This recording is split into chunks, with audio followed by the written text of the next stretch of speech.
This is no longer a closer by committee. He really has a committee of closers when you look at all of those arms he has available at the back end of the bullpen. Yeah, I'll tell you, it's been so impressive. It really is. One, not only to manage the personalities and the superstars, and they just keep adding more.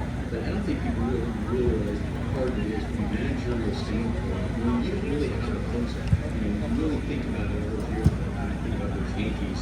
Years and they have Mariano Rivera always said it was the most valuable Yankees, and he made manager Joe Torre's job so much easier because the ninth was taken care of, and back then their starters were usually in the seventh. So really, you only had to manage maybe 2 innings, and usually, even when we're talking about as fans, when you listen out for radio and talk about it, when it comes to managerial decisions, it's really about what you decide for bullpen. More than anything, that's what's really most criticized as a manager. And in today's game, starters are doing shorter. So now you have more innings that you really manage, especially with a DH, so it's a little different. But Dave Robert made it look way too easy when you have a closer by committee. And that makes it even more difficult of what you have to do, the decisions, and getting second guessed all the time. And now he has all of these committee by closures, but still, it's still not going to be that easy, but he makes it look way too easy, but I guarantee you, he's happy to see those numbers. How fortunate are we as Dodger fans to have an ownership group from office to be as competitive as these players? You know, they're not sitting on, hey, yeah, we won the World Championship last year, we're good. We just want to see what we're doing. No, we want to do this again and again. They want a dynasty. They made a promise. They started when I was here with the Dodgers, but this ownership group bought this team. They made a promise to the players then, I was in that clubhouse, they made a promise to the fan base that we're not only going to have a competitive team every year, we're going for the championship every single year. And for them to see what transpired at the parade, on the field, they want this feeling again and again. So we're extremely fortunate to have an ownership group that is as competitive as its players. I've been here a long time and played under elite manager, played under an elite general manager, elite ownership. But I've told everybody in this organization at the top that I wish I could play for them also. Because that's how good they are to be around as far as preparing the players, giving the players everything they need. I pitched till I was 50 if I had this many bullpen arms behind me. I mean, you go 5 innings, just keep pitching, right? But the subject you talked about as far as the closer by committee, the old managers in our day, Tommy, you had a closer, you had a left-handed setup man, a right-handed setup man, and maybe a long man or two. And that was like a net for a skipper, because when he makes those decisions, the media, the fans all know that's that pitcher's job. Now, when nobody has an assigned job, there are a lot more decisions and a lot more scrutiny, and you are so right. Dave Roberts has done a marvelous job in doing it. He certainly has, and I think last October he showed why this man is going to be a Hall of Fame manager, not just because he won his second World Series title, but he talked even also about during the regular season, he's going to manage the bullpen completely differently than he does in the month of October. He wants to keep guys fresh. He's going to go more by the book. But what we saw from him in October was absolutely brilliant managing. He was pushing guys to their absolute limits, maybe even limits they didn't even know they had. We had Blake trying to go in 2 and a 3rd innings, throwing over 40 pitches in one game, and another game throwing about 37 pitches. Alex Messer taking his guys every button he pushed, and he trusted his guys, He could not have worked out any better.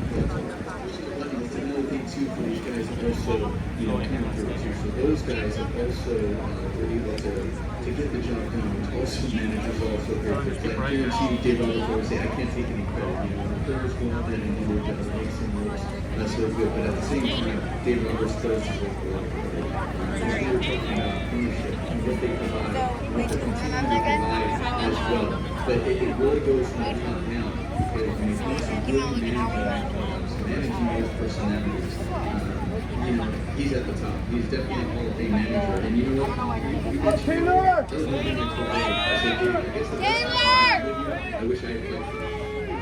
Autograph this time. Jerry Ryder talking no worries. He was continuing to talk. But we're going to welcome Michael Conforto, a new guy to the stage. And also Chris Taylor.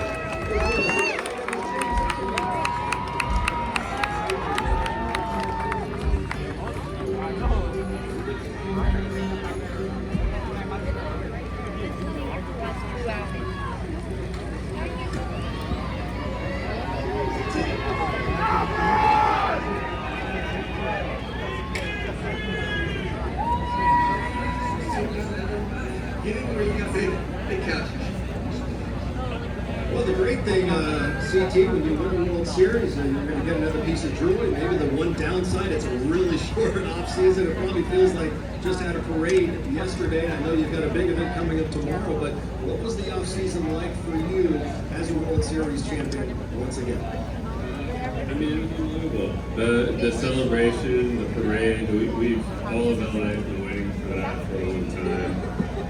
A great way to kick off the off season, and then I mean from there it kind of quieted down after this, mostly hanging out with my family, working out and traveling a little bit. But it's been busy and in a good way, and then it's also been a relaxing season. Well, Michael, this is probably your first chance to have any interaction with the Dodger fans, and I know they're going to fall in love with you quickly. Even though you wore some different uniform the last couple of years, we're going to forget about that because your best days, we assume, and we know we're going to be right here in Los Angeles. But what were some of the keys for you that said, I want to be a part of what they're doing down in Los Angeles? Well, I definitely had my experiences here in Dodger Stadium. A lot of sad nights in the visiting side. A lot of good teams I've come in here and played against, and obviously it's the talent on this roster. Every time you come play here at Dodger Stadium, it's an experience. It's like coming up to the Coliseum or something. It's unlike anything else. And so, I'm just really excited to be a part of the group. And obviously, I watched the games in October last year, and I just saw a good brand of baseball. I mean, obviously superstar talent, but I mean, the guys who are playing the game the right way. So I'm excited to be a part of it. What was the offseason like for you?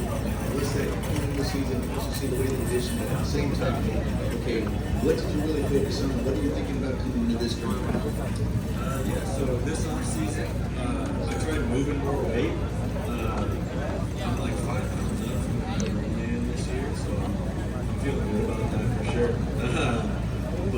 But yeah, just getting back to the drawing board, putting my nose in the grindstone, as I said earlier. Where'd you start the season? Where'd you put the work in? I was at Canada Ranch in Arizona, spring training complex. Polar bear plunge. Can you talk a little about that? I'm sorry,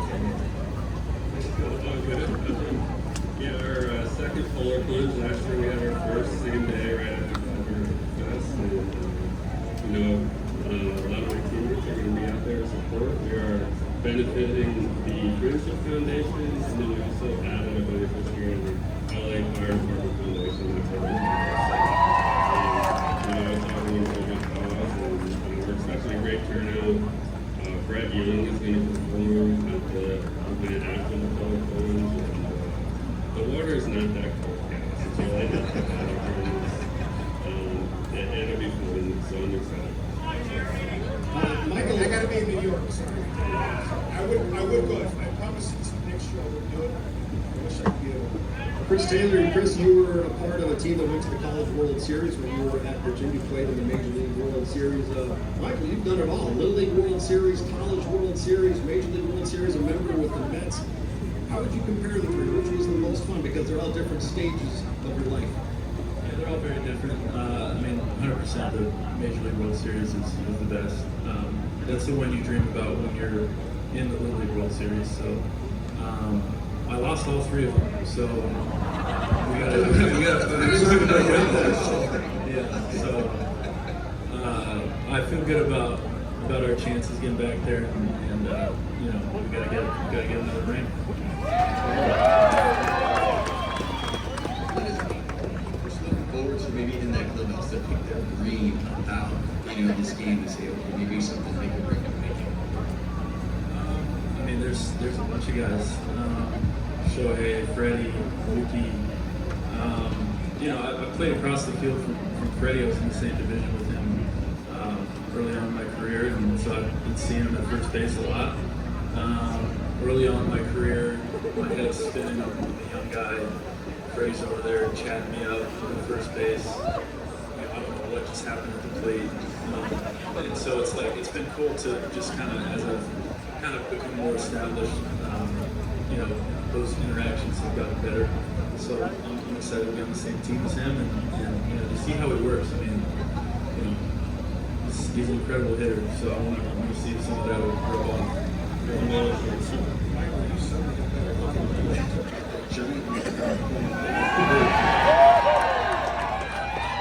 How does it feel to be able to wear this beautiful? It's beautiful.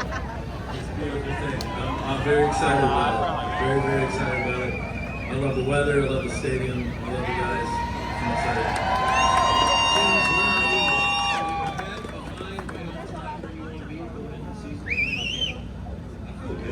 I feel really good. I think we're going to have a pretty good team this year, too, based off of everything that happened. So, You put on 5 pounds with more muscle and the speed's still there? yeah, speed's there. Yeah. You want to race? I need to warm up. I don't want to pull anything. You don't warm up at my age. If you guys play this game long enough, and I didn't, but these guys have told me you're going to go through your ups and downs in the major leagues. Everybody goes through it. And Jerry talked about one time he was playing for the Rangers. He had a terrible year, but he used that as motivation. Came back the next year, hit over 300 with the Reds. And all of you guys, whether you have peaks and valleys, when you're going through those valleys, is it something, James, that maybe drives you for that next year? Man, I have so much more fuel going into 2025. Sure. I mean, you said it right there. It's you don't want to look at the stat line and see numbers you don't like. So I think that's the driving force right there. And I've been spending time with Michael over in Arizona, and I've been picking his brain a little bit. It sounded like you kind of had a similar experience. Yes. My second year, 2016, I got sent down in May. Didn't like the year I had. I played terrible. Came back up later in the season, but we had a short playoff.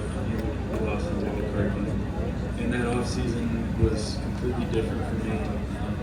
I felt like I just needed to do more. And James and I talked a little bit about that experience. I mean, it's hard, but you put the work in, and then you come right back. And I ended up being an all-star the next year. So sometimes it's just the difficult seasons can kick you in the butt a little bit and then push you right back on track, which I know James is working his butt off.